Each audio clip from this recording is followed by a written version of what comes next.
Dear viewers, I welcome you to the Press Express talk show, Policy Talks.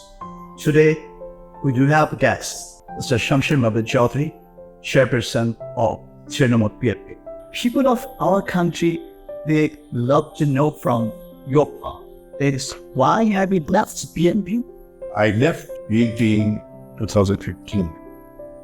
Oh, wow. Yes, 8 years ago. And the reason I showed on my resignation letter, basically I said I'm retiring from politics. However, at the end of my letter, I also added being a freedom fighter, wounded and having inherent love for my country. If at some future time health permits and if I have the opportunity to work with the people of Bangladesh and for Bangladesh, then I will make myself available. So I think Trinamool BNP had given me this opportunity. For some time before the 2018 election, I worked with people of Bangladesh. But I was very disillusioned with what they were doing, or what basically were given work. So I officially left that noticed for whom I had a lot of respect as an individual. Any case now, Dr. Barrister Najmul Huda and I have known each other personally, at least very, very. Najmul Huda is a founder of Trinamool PLP. He was also founder member of PNP. Yeah, So that's right. And we all know what happened to him. Eventually, even being a founder member, he We all know, but our new generation, they have not that much of idea. We could please make a little bit few lines of he had serious disagreements. Some of the things that he was doing. One of the things he said that any political problem between the two major parties, the Awami League and they control about 90-95% political space of. And he had very strongly suggested that there should be a dialogue to resolve any issue. There should be an element of compromise to resolve any issue, which the BNP leadership thought that it was a challenge. I'm a strong believer in dialogue. War has not solved as many problems as dialogue. Rather, dialogue has solved many more problems than war. So I always believe that the art, politics is the art of compromise. You cannot say I want 100% of what I have. And you have to learn to converse, dialogue, compromise, and then find a consensus. That is agreeable to all sides, which people of Bangladesh can agree. Because at the end of the day, it is not the interest of the party, it is the country, or the people who you find who have to be target of your policy. Exactly. We all know you are a valiant freedom fighter, seasoned diplomat. You served on foreign ministry, one secretary, a military person. So you do have a very strong heart, strong nerve. I will say courteous heart. But you have mentioned in your resignation letter addressed to the NP that on your health issues, you are living there. But was it sort of kind of, diplomatic plea? That is, it was not the main point. It was rather behavior pattern of his political notes that is that they are getting very close to Jamaat Islam. Because you are a valiant freedom fighter, okay?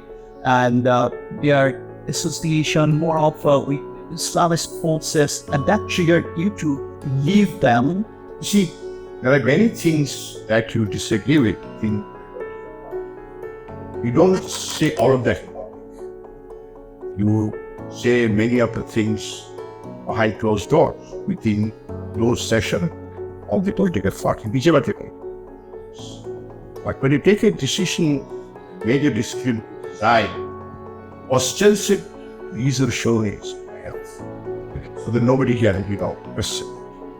So I showed my health reasons, but I also left the option though that if I have chance in the future, opportunity, not chance, opportunity to serve the people, being a freedom fighter, my love, first love is always my country. I think of my, just maybe one instance, perhaps significant in the larger context of arbitration law, code of arbitration, values of arbitration. Today we see huge difference between the rich and the poor. Yes, I must say over the last 10 years, our economy, she deserves all the credit for what she has done. But when the man in the village today knows that if he buys potato, he cannot buy onions. And if he buys onions, he cannot buy eggs. Prime Minister who can build the bridge, who can start metro rail in the country, was unthinkable 10 years ago. Limited expressways, people give you from one place to the other, quite quickly. All this is great achievement. You are talking about for this marginalized, right? We fought for them. We fought in the British for the marginalized people of society, the deprived people of society. We are, quite help. Going back to the memory of 7th of March, the great speech delivered by the father of the nation, Thomas Ewell. You were at the time very young officer. What was the emotion you were triggered with his speech? I think my analysis of the historic 7th of March 1971 speech, I would say the declaration of the nation, significance of it. First of all, if you look at the 23 years of United Pakistan, this was definitely the first time that the leader of a major mainstream political party, or that only major mainstream, through an ultimatum to the government of Pakistan that you withdraw martial law, send the army back to the barracks, investigate all the killings that was taking place. He told the president and hand over power to elected representatives. So, as an elected leader of the largest party, there was and enough seats to form the government.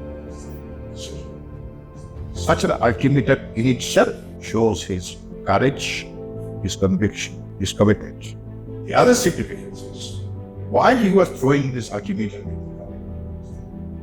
he was also telling the Bangladeshi people, the Mongolians, that prepare yourself to fight the enemy. He was using the word enemy, you know the enemies. Whatever you have, be prepared to fight with that. We have given blood, we're ready to give more blood for your faith. If you do not meet these objectives, then remember that this time our movement is for our liberation, our movement is for our. It was perhaps the most brilliant piece of oratory and it spoke externally, both in form and in substance. The speech of a responsible political leader that and he was still the world of Pakistan. Throw such ultimatum, say that make these demands, remember our struggle is for our freedom and for independence. So he prepared the people for a guerrilla style of attack. If that and see if Pakistan meets on. That is the historic and the real value of all the speech. Sort of, I do count the saying participation of the Liberation War that you lead general what's your vision? Where do you want to see general You know, the word BNP, is not Bangladesh nationalist. It is C01 Bangladesh National. Okay. Trinamool BNP is Trinamool Bangladesh National Party. In reality, it's a small word. The base. But even in our small way, it is our lyric.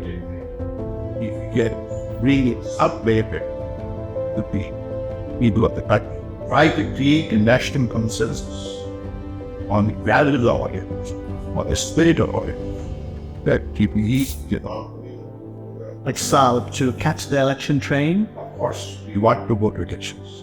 People can express themselves, express their choice, and provided that election is free, the election is fair, the election is peaceful, that the civil administration, law enforcement agencies play their role in a neutral manner, and provided that the powers that have been given to our election commission, like our law said, and the election commission be allowed to use that power. So with due respect, probably 187 this probability of election commission's strand to go free. I think in terms of the legal power that we give it to the election, it's immense, it's huge. So let the election commission play their role as part of the powers that is given to them. See, our constitution says, our law says that the moment the election schedule is announced, the executive power to order the election, transfer of civil administrators, etc. on. So let the election commission enforce the power that give it. Then you can have a free election. Does your political party get any invitation to sit for a dark election commission? I think it is very important for the election. Every major already forward. Everybody have any communications? We have not yet formally communicated business, but of course, in matter of days, it's all better. Suggesting that we like dialogue. We should also probably have a dialogue with the police, what and explain our views where we stand at what. You are not seasoned diplomat, a valiant freedom fighter, having this significant identity.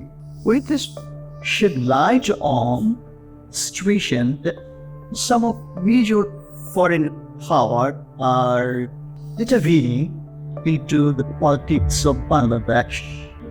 Examine it. But I think the whole principle of interference in the internal affairs of a country actually tantamounts to violation of international law. Whether it is Russia's invasion of Ukraine, or whether it is somebody's making, statements or taking decisions on upcoming national election of Bangladesh. These are all acts of interference in internal affairs of the countries. So we hope they will come to their senses and not interfere with the internal affairs. We are a responsible country. We've proven to the world that we're a responsible country. When the whole Western world is against the idea of foreigners coming into their country, they are developed countries, the richer countries. We are not a developed country yet. We're not a rich country.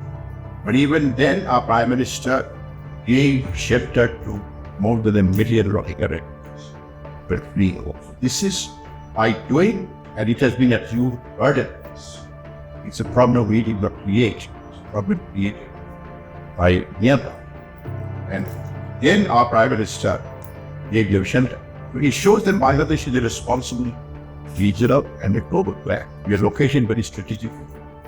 Now those who are issuing different policies and instances, do they do the same in every country in the world? So that means there is an element of contradiction in their policies and in their position. There are many countries with whom countries have very important political, geopolitical relationship. But even the proper relation is not. Relation is never held. In one-party states, there's nothing called relations. But they maintain very good, they don't make any statement about the fair participation election or we have a visa policy, this and that. So why do they, play this dual game, duplicity, which I think is immoral and very wrong? Do they have any other interest behind their game? That is something I think the government, responsibility of the government. I really see This idea, geopolitical game. this is, of course, everything today geopolitical. Bilateral relationships today are set up on geopolitics. Right at the moment, since Bangladesh is facing geopolitical tussles, it's becoming geopolitical hotspots. You please go share on it. How do you examine being seasoned diplomats? Well, I can express that view individually as a person, also I can express that view on behalf of my part, the whole Bangladesh national part. And our part is that we want that today is this, there is for bilateral relationships. Historically, of which India is very important to take a very crucial role in our war, liberation, and sacrifice lives. So we have to maintain that relationship. Yes, in a very strong, but in a very positive, where there is mutual respect, mutual gains, and mutual benefits. But today, in the current global scenario, everything is about art and geopolitics. And we are caught in this middle of storm of geopolitics that is now taking place not only outside the world, but also in our part of the world, certainly in the Indo-Pacific. And yet, we have There are many players right at the moment. In one hand, India, China, Russia, America, and all of them are obviously Japan. Because earlier, all many such the French president was in Bangladesh recently. And so when you look at the series of visits to Bangladesh, I contacted the Russian foreign minister visited Bangladesh on his way to Delhi, and the French president visited Bangladesh bilaterally after the G20. At the G20, our prime minister was the only South Asian leader who was invited. Sense of satisfaction for us. Our president was invited to the ASEAN summit. That said, I'm very much interested with the statement issued by the Honorable Prime Minister that inclusive, which is also we stated in the Indo-Pacific Accord, which was we believe in a peaceful, inclusive, and a safe Indo-Pacific. It's a very critical area. It's very, very vital and strategically located. We are in that region through the BRI. So we have to have a very well thought out Indo-Pacific outlook that we have. We think it is time also to look beyond the outlook. Outlook is neither a strategy nor a policy. It is an outlook. So what should be our policy? Where our policy is guided by our economic interests. That it has to remain peaceful and it has to be inclusive. Now, this is a very challenging task for a country. Refugees from running a United States, with India, with China, with Japan, Australia, with the UK. And we don't want to belong to any particular military alliance, which shows a lot of maturity around that we believe in military cooperation, or even regionally or something, but not be a partner military. Thank you very much for engaging. So very much. Thank you so much. I look forward to remaining in touch with Xpress in the future. And I will also encourage you to carry out your journalism in a true professional manner, in a very objective manner, so that people of Bangladesh, English leaders, look at you as an objective, unbiased. Thank you so much. You will carry your wishes. Dear viewers, we have listened Mr. Shamsher Mohan Chaudhary, Chairperson of Tirunelveli PM. Thank you so much for staying with us and be with us with Xpress. This is our policy talks platform. Again, someday, sometime we'll come with another guest with another issues in front of you. Thank you so much.